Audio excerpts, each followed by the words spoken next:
አንድ ታዋቂ አርቲስት ማለት ነው ትልቅ የልጆች እናት ፕሮሞሽን ዘርፍ ላይ በጣም እግዚአብሔር ሞገስ ሰጥቶኝ ስኬታማ የሆንበት የስራ ዘርፍ አለና እዛ ስራ ላይ ደወለች። ትዛዝ ስለሆነ ደወለችልኝ።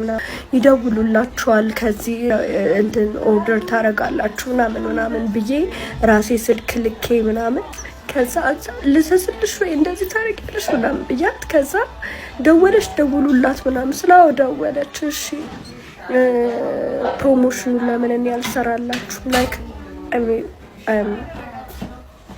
ብራንድ አምባሳደር የዛ ስራ እኔ ልስራላችሁ እንዲህ ስላለኝ ምናምን ፕሮፖዛል ምናምን ማስገባት እኔን የሚያካክሉ ልጆች አሏት። ደግሞ ኤቭሪ ዲቴል እኔ ማንም ሰው ላይ ቀርቤ ያላቅም ታውቃለች። እና በጣም ያዘንኩብሽ የሰው እንጀራ አይበላም።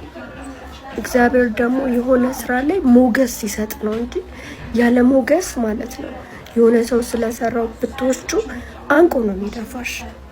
ልክ አይደለሽም ተመለሽ፣ በብዙ መንገድ ልክ አይደለሽም ተብለሽ ብዙ ስትገዛጭ አይቼ አውቃለሁ። ግን በኢየሱስ